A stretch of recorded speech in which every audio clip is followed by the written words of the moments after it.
Welcome to our channel. నేను మీ లక్ష్మణ్. దేశం మొత్తం అమరావతి వైపే చూస్తుంది. అంటే దేశంలో కాదు విదేశాల్లో ఉన్న కూడా చాలా మంది ఇన్వెస్టర్స్ అమరావతిలో ఇన్వెస్ట్ చేస్తే ఎలా ఉంటుంది, ఇప్పుడు అమరావతి చుట్టుపక్కల భూముల రేట్లు ఏ విధంగా ఉన్నాయని కూడా చాలా మంది ఎంక్వైరీ కూడా చేయడం జరుగుతుంది. అయితే ఒక అమరావతిలో కాదు, అమరావతి దాటి ఎంతవరకు మనం ఇన్వెస్ట్ చేయొచ్చు, భవిష్యత్తు ఎలా ఉంటుంది, ఇక్కడికైనా పెట్టుబడులు పెడితే మంచి రిటర్న్స్ వచ్చే అవకాశం ఉందని చెప్పి కూడా చాలా మంది ఎంక్వైరీలు అయితే చేస్తూ ఉన్నారు. సో ఇదే అంశంపై ప్రస్తుతం మనతో కూడా మాట్లాడటానికి బీజేపీ సీనియర్ నాయకులు డాక్టర్ సిఎల్ వెంకట్రావు గారు మనతో పాటు ఉన్నారు. ఆయనతో కూడా మాట్లాడదాం. భవిష్యత్తు అమరావతి ఏ విధంగా ఉంటుంది, ఇక్కడికైనా వ్యాపారంగా చేస్తే అంటే భవిష్యత్తులో రియల్ ఎస్టేట్ కావచ్చు, మిగతా వ్యాపారాలు చేస్తే ఎలా ఉంటుంది, ఆయన మాట్లాడి తెలుసుకుందాం. సార్ నమస్తే. సార్ నమస్తే. అమరావతి ఈ రోజున చంద్రబాబు నాయుడు ముఖ్యమంత్రి అయిన తర్వాత, ఎన్డీఏ కూటమి అధికారంలోకి వచ్చిన తర్వాత పెట్టుబడులకు ఒక నిలయమైంది. పెట్టుబడులు అనేవి రకరకాలుగా ఉంటాయి. మొట్టమొదటిగా మనం రియల్ ఎస్టేటు, మనం ఉద్యోగం చేసి కేంద్ర రాష్ట్ర ప్రభుత్వాల్లో రిటైర్ అయిపోయిన తర్వాత ఒక సొంత ఇల్లు కావాలని కోరుకుంటారు చాలామంది.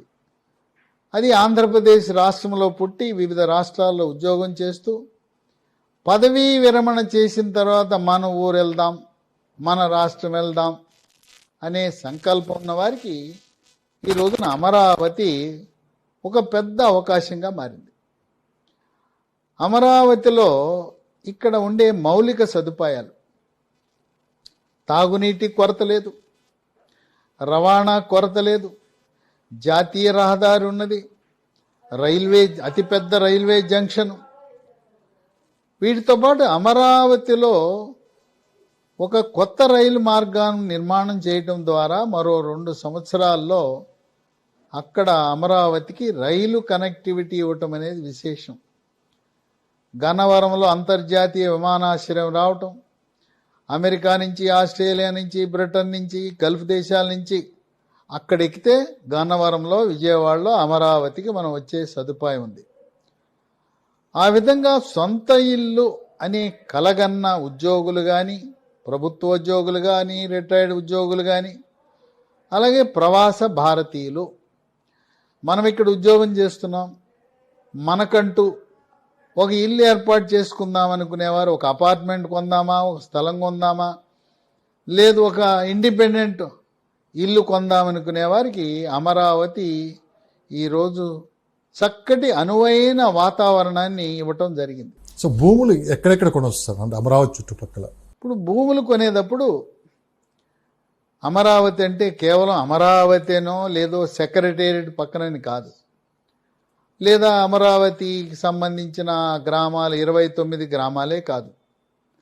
భూములు లేదు మన అపార్ట్మెంట్లు, స్థలాలు, పొలాలు కొనాలనుకునేవారు గుంటూరు, మంగళగిరి, తాడేపల్లి, విజయవాడ, ఏలూరు, తెనాలి. విశేషం ఏంటంటే విజయవాడ చుట్టుపక్కల ఉండే అనేక గ్రామాలు, మరి అవి చెప్పాలంటే మనకు రామవరప్పాడు, ప్రసాదంపాడు, ఎనికేపాడు, నిడమానూరు, మొన్న ప్రమాణ స్వీకారం జరిగిన కేసరపల్లి, గన్నవరము, కానూరు, పెనమలూరు, గంగూరు, అటుపక్క హైదరాబాదు రోడ్లో వెళ్తే గుంటుపల్లి, గొల్లపూడి, ఇలా విజయవాడ చుట్టుపక్కల హైదరాబాద్ రోడ్లు అయితే కంచికచర్ల, నందిగామ, అట్లాగే కృష్ణా జిల్లాలో త్వరలో బందరు పోర్టు ఒక సంవత్సర కాలంలో ప్రారంభం కాబోతా ఉంది. విజయవాడ బందరు జాతీయ రహదారికి ఇరుపక్కల ఎక్కడ పొలం కొన్నా, స్థలం కొన్నా, అపార్ట్మెంట్ కొన్నా, ఇండిపెండెంట్ ఇల్లు కొన్నా కూడా బంగారమే. కనుక అమరావతి ప్రభావము కేవలం ఆ 29 గ్రామాలకే పరిమితం కాక దాదాపు దీని ప్రభావం 350 కిలోమీటర్లు విస్తరించింది. త్వరలో చిన అవుటుపల్లి నుంచి చినకాకాని వరకు జాతీయ రహదారి బైపాస్ ప్రారంభం కాబోతా ఉంది. దానివల్ల జాతీయ రహదారికి ఇరువైపులా చాలా పెద్ద ఎత్తున భూముల రేట్లు పెరగబోతా ఉన్నాయి. ఏ విధంగా ఒక అర్ధచంద్రాకారంలో జాతీయ రహదారి బైపాస్ వచ్చిందో, మరొక 2 సంవత్సరాల కాల వ్యవధిలో మరో అర్ధచంద్రాకారం చిన్న అవుటుపల్లి నుంచి చిన్న కాకాని వరకు మేము నిర్మాణం చేస్తామని కేంద్ర రవాణా శాఖ మంత్రి నితిన్ గడ్కరీ ప్రకటించారు. రాష్ట్ర ప్రభుత్వం భూసేకరణ ప్రారంభించింది. ఈ 2వ అర్ధచంద్రాకారము కృష్ణానదిపై మరొక బ్రిడ్జి కంకిపాడు సమీపం నుంచి వెళ్తుంది. అది కూడా పూర్తయితే విజయవాడ చుట్టూ పెద్ద రింగు రోడ్డు లాంటిది ఏర్పడుతుంది. విశాఖ నుంచి చెన్నైకి, అలాగే విశాఖ నుంచి హైదరాబాద్కి ఎటువంటి అంతరాయం లేకుండా, విజయవాడ నగరము ప్రవేశించకుండా ఈ రింగ్ రోడ్ అనేది ఉపయోగపడుతుంది. కనుక కేవలం అమరావతి అంటే 29 గ్రామాలు, సెక్రటేరియట్ కాదు.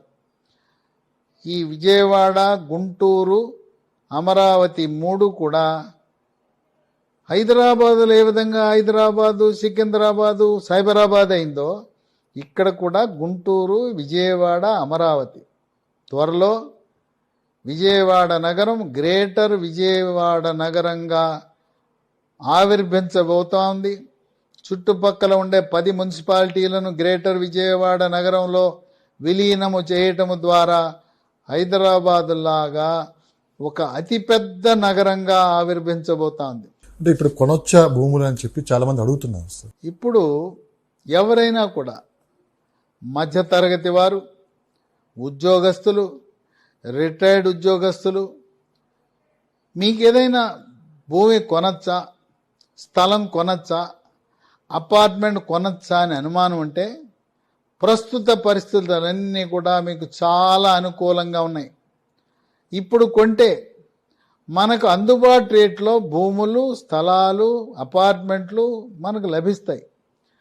అదే మరో 2 సంవత్సరాలు ఆగితే మనకు అందుబాటు ధరలో కాకుండా రియల్ ఎస్టేట్ ధరలు ఆకాశానికి ఎదిగే అవకాశం ఉంది. కనుక ఎవరైనా పెట్టుబడి పెట్టాలంటే ఇప్పుడే పొలం, స్థలం, అపార్ట్మెంటు, ఇండిపెండెంట్ ఇల్లు కొనుక్కోవటం అనేది చాలా మంచిది. ఇది ఎటువంటి ఆలోచన చేయవలసిన అవసరం లేదు. అమరావతి చుట్టుపక్కల వ్యవసాయ భూములు కొనటం ఎంతవరకు ఫ్యూచర్లో డెవలప్మెంట్స్ ఉంటాయి? అంటే ఇప్పుడు హైదరాబాద్ ఎప్పుడైతే గచ్చిబౌలి దాటి మనం వెళ్ళిపోయామో భూముల రేట్లు ఏ విధంగా పెరిగాయో గత 15 సంవత్సరాల నుంచి, అమరావతిలో కూడా విత్ ఇన్ స్పాన్ ఆఫ్లోనే ఎంత మంచి డెవలప్మెంట్ జరగబోతుందని చెప్పి వినిపిస్తున్నమాట. అంటే సిటీలో కొనలేని వాళ్ళు భూములు, వ్యవసాయ భూములు కింద కొనుక్కుంటే భవిష్యత్తులో బాగుంటుందని వినిపిస్తున్నమాట. ఎంతవరకు అందులో ఇన్వెస్ట్ చేయొచ్చు?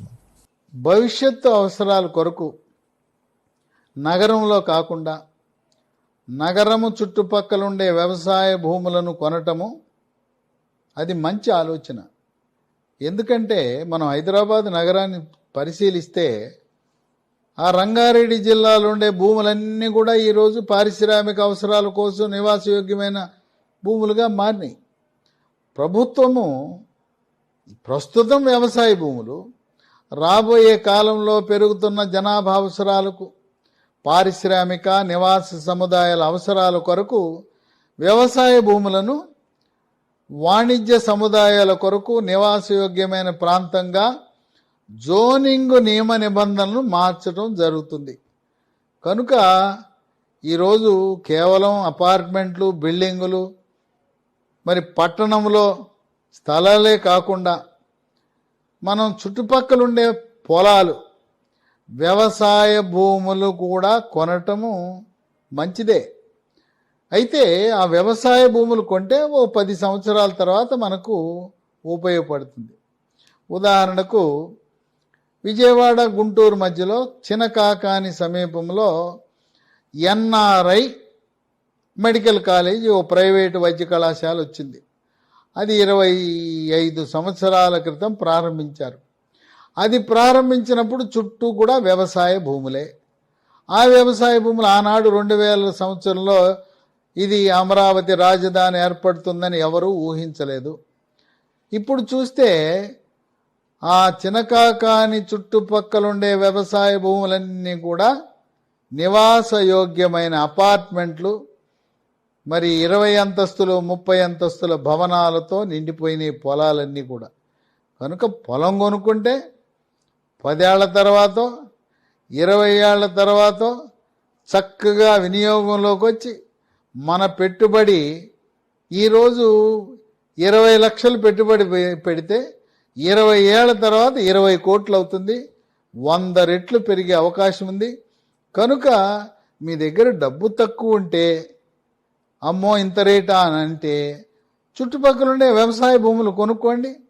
వ్యవసాయ భూములను నివాసయోగ్యమైన భూములుగా మార్చడం అనేది ప్రభుత్వము అలాగే సిఆర్డిఏ అర్బన్ డెవలప్మెంట్ అథారిటీల యొక్క వాళ్ళ ధర్మము వాళ్ళ విధి. కనుక పొలాలు కూడా కొనుక్కోవటం అనేది చాలా మంచి ఆలోచన. ఏ విధంగా హైదరాబాద్ నగరము చుట్టూ ధనిక వర్గాలందరూ కూడా ఫార్మ్ హౌస్లను కొనుక్కున్నారు. పెద్ద పెద్ద అధికారులు, ఐఏఎస్ అధికారులు, ఐపీఎస్ అధికారులు, డాక్టర్లు, ఎన్ఆర్ఐలందరికీ ఒక్కొక్కరికి నగరం చుట్టూ ఉండే ఫార్మ్ హౌస్ ఒకటి ఉంది. అక్కడ విల్లా కట్టుకున్నారు. అదేవిధంగా అమరావతి చుట్టుపక్కల ఉండే వ్యవసాయ భూముల్లో మీరు ఫామ్ హౌస్ కట్టుకోండి, అట్లాగే ఒక విల్లా కట్టుకోండి. నూజివీడు రోడ్లు అయితే చక్కటి మంచి రసాలు, బంగినపల్లి మామిడి తోటలు, హార్టికల్చర్కి ఆ విధంగా పండ్ల తోటలు వేసుకుని అక్కడ ఒక విల్లా నిర్మించుకుని ఫార్మ్ హౌస్ పెట్టుకుని శనివారం ఆదివారం ఆనందంగా కుటుంబంతో గడపడానికి ఏ విధంగా హైదరాబాద్ నగరము చుట్టూ వేలాది సంఖ్యలో ఫార్మ్ హౌసులు విల్లాలు వచ్చినాయో అమరావతి చుట్టూ కూడా అటువంటి అవకాశం కనపడుతుంది. కనుక వ్యవసాయ భూములను కొనుగోలు చేయటం అనేది అది మనకు లాభసాటిగా ఉండే మార్గముగా రియల్ ఎస్టేట్ నిపుణులు భావిస్తున్నారు.